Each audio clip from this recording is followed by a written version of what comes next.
Wi-Fi internet reactivated as government and Rocket System agreed to enter into discussions to resolve internet issues within a month. Niue Kilikiki Federation have difficulties in resolving issues for finals championship. Matson Shipping Group upgrade services providing a more efficient delivery of goods to customers. The Niue government and Rocket System have been working together to discuss a way forward and address the various issues that have arisen over the past few weeks with regards to the provision of internet services. Earlier this week, Rocket System closed down all operations by notifying customers via email and social media. The shutdown was a request instructed by government. Throughout this week, government and Rocket System business owner Emani Fkosimanava-Lui, in the joint press release, said that the discussions to resolve issues and find a way that both parties can benefit. According to Emani Fkosimanava-Lui, he says that he would like to thank the government for understanding, especially the support that was shown for Rocket System and Ka-New Connect services. The brief cut-out affected majority of the private businesses around the island that were highly dependent on Wi-Fi for business deals, orders, etc., and especially the email usage for the domain name .nu. Rocket System will continue with upgrading and improving internet services and to continue serving the needs of their customers. The Niue Kilikiki Federation is having difficulties resolving issues in the Kilikiki Final Championship for 2016.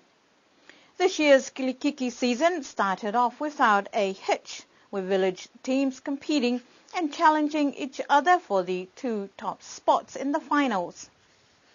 The final game between Liku and Abasele at the beginning of April proved to be a tough competition, where the Liku team walked off in the last few minutes of the game, leaving uncertainty about who won the final.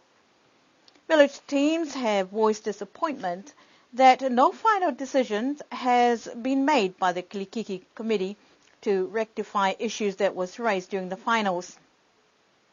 According to the chairperson of the Kilikiki Federation, Tamatoa Misikea, there have been a few challenges trying to resolve the issues between the two teams that made it to the finals.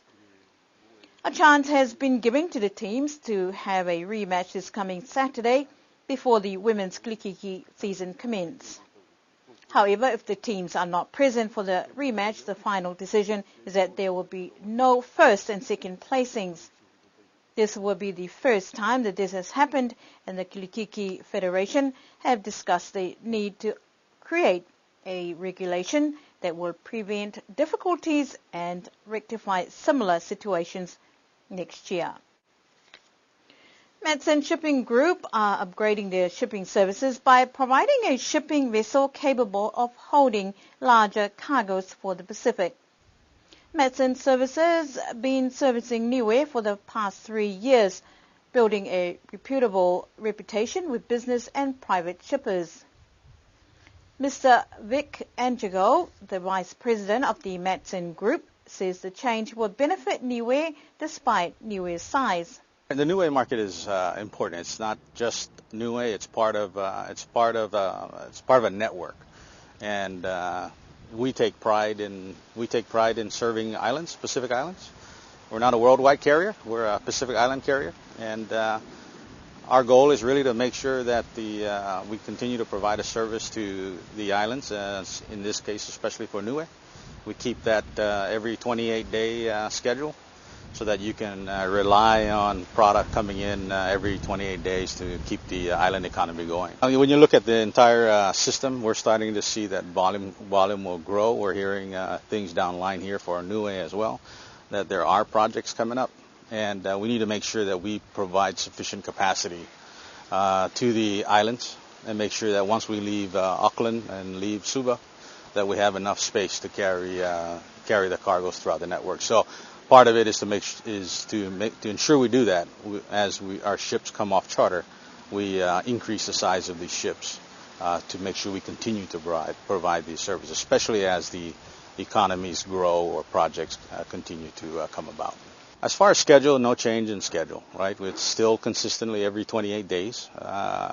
We will change the ship. The ship will be a little bigger as we try to work through off-hiring of certain ships, but also to make sure that we continue to have the capacity to serve the islands throughout the network on the route that the ships come. Joining Mr. Angigo is former All Black player and Director of Government Relations of the South Pacific for Matson Shipping Group office based in Auckland, Mr. Michael Jones. He's also on the island to finalize agreements with the government. We've just been here with meetings with the government and also to meet all our key customers and just to really engage with all the stakeholders in what we do, and we value all of our community that we serve. We've had some key strategic decisions to make with just with government and just to continue our commitment, longer term commitment here. We've been privileged to be coming for the last three years now, and then it's a very important part of the landscape that we serve here in the South Pacific. So we just wanted to reassure again the government and our community that we're committed here, and we'll continue to do the best we can. And what's really important is to make sure the ship always turns up on time. And apart from cyclones and a few mechanical issues, I think we've done a pretty good job. So we just want to continue to do that, and in fact do it better. Mr. Jones and Mr. Angigo will be leaving the island tomorrow. That's our news bulletin for tonight. Good evening.